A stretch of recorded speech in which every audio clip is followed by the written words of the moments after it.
You're listening to Health Professional Radio with Wayne Bucklar. My guest today is a returning guest, Professor Andrew Scholey. Andrew's the Director at the Centre for Human Psychopharmacology at Swinburne University in Melbourne and joins us today to talk about a study on memory improvement. Andrew, welcome back to Health Professional Radio. Hello. So, Andrew, you've been doing some research on memory improvement. Tell us what's been happening. Yeah, so a great deal of what my group does is to look at different ways of improving cognitive function, particularly with aging. So there are a number of strategies that people can put in place to help protect their memory. And we are particularly interested in nutritional interventions, the way in which diet and dietary supplements may be able to improve memory performance. So these include a number of herbal preparations. So things like ginseng, for example, has been shown to improve memory, particularly actually in healthy younger people who you might think don't have that much room for improvement. But there have been a number of trials showing that high quality ginseng can improve memory. There's also some emerging work from myself and also my colleague Andrew Scholey, looking at broad spectrum multivitamins and their effects. And there does seem to be an emerging picture that they can improve memory. Oh. Now, broad spectrum multivitamins are just the average run-of-the-mill multivitamin? Well, yes. Often with these sort of studies, the vitamins themselves have to be high quality.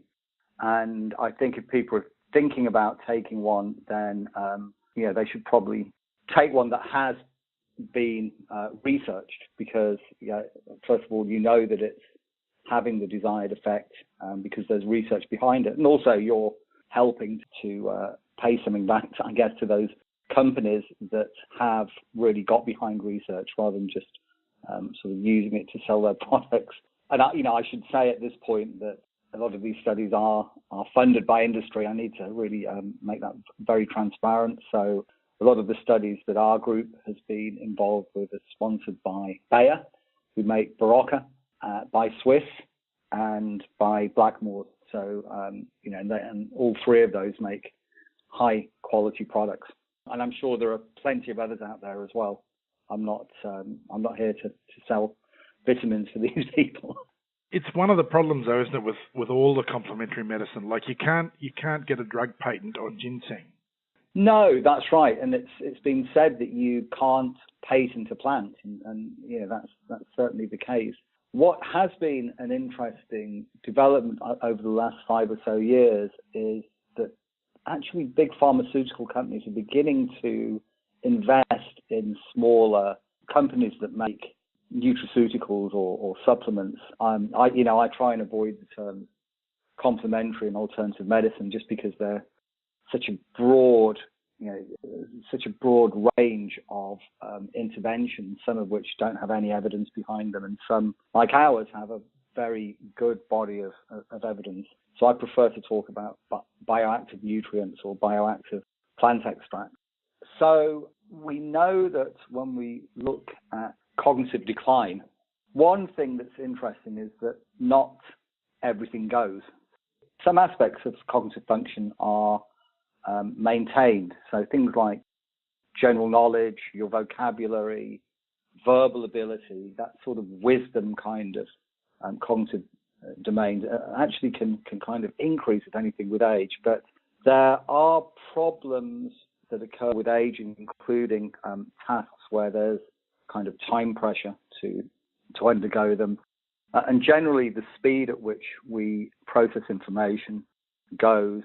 Things like recognition memory and spatial and working memory. So working memory is the sort of thing that, maybe you walk into a room and you think, why did I come into this room? Or, you start to dial a number, you walk over to pick up your phone and then you think, who was I going to call? Or, so those sort of things tend to go with aging. It's interesting that the work from Andrew Scholey and others in our group has shown that it's those very aspects of memory which seem to be improved by multivitamin supplementation. And it seems to be particularly something that's improved by B vitamin preparations. So, and part of this work is actually being done on individuals who have subjective memory impairment. So these are an interesting group because they used to be called memory complainers in a slightly dismissive way. And these are people who feel as if their memory is worse than it was maybe, it's usually, a year ago when they think about it. Now, when we use our very carefully constructed cognitive tests in the laboratory, these are well-validated, computerized tests normally, these individuals don't fail on those objective tests. That is, their memory score is as good as it should be. But when they are put into a scanner to measure brain activation, actually their brains seem to work harder, so they show more activation to maintain the same level of cognitive function. And more recent evidence has shown that if these people are tracked and you look at the number of them who go on to get dementia, a much larger proportion than in the rest of the healthy population will go on to get dementia. So it's a real issue, it's a real effect, and it's something that we think could be not prevented completely in the population, but there may be some sort of protection from nutritional interventions, including things like multivitamin interventions. Now, that's also sort of one question that often comes up is, well, what if I've got a really good diet anyway?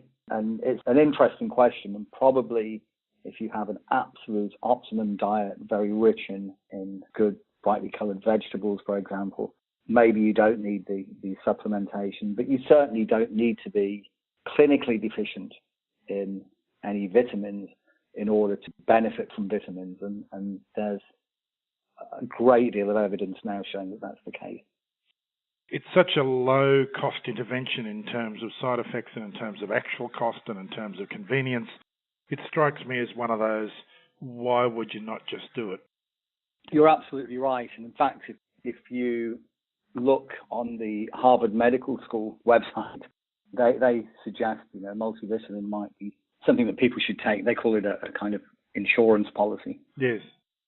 Andrew, your work is always fascinating. Thank you very much.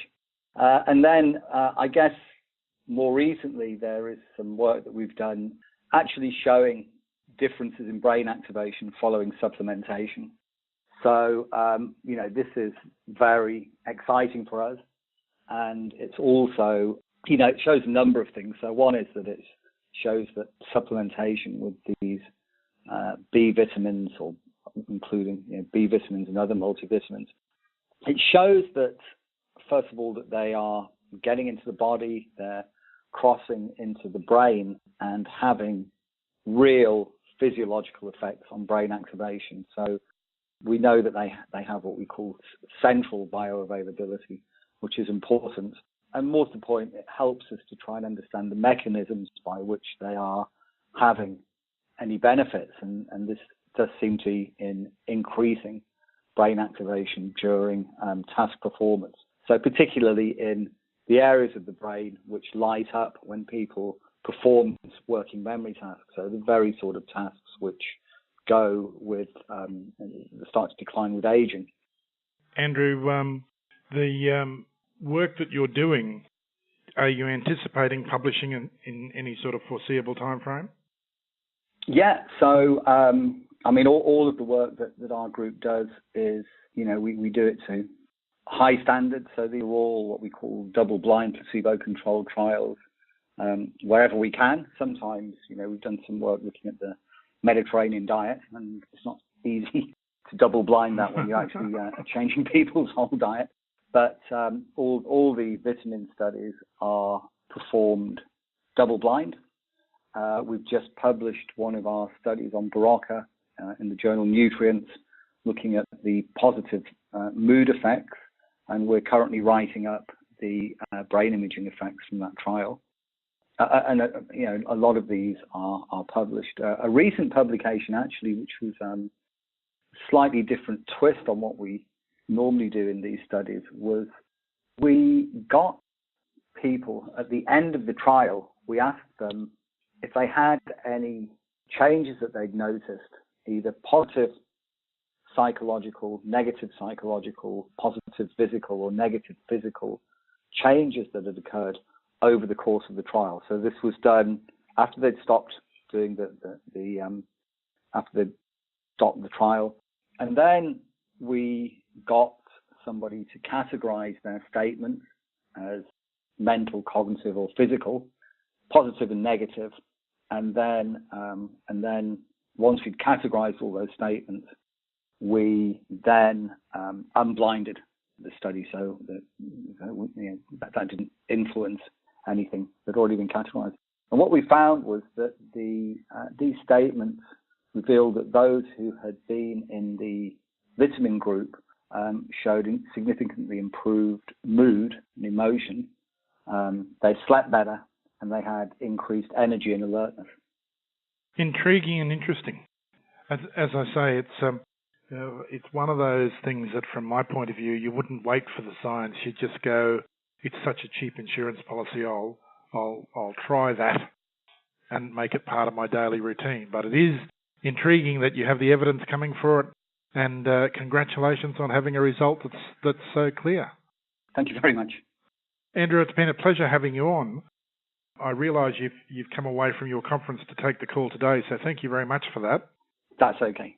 If you've just been listening to my conversation with Professor Andrew Scholey from the Director of the Centre of Human Psychopharmacology at Swinburne University, then you've just missed my conversation. But the very good news is we have a transcript on our website.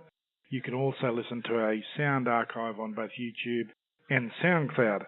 Links to all of those are available on the Health Professional Radio website at www.hpr.fm.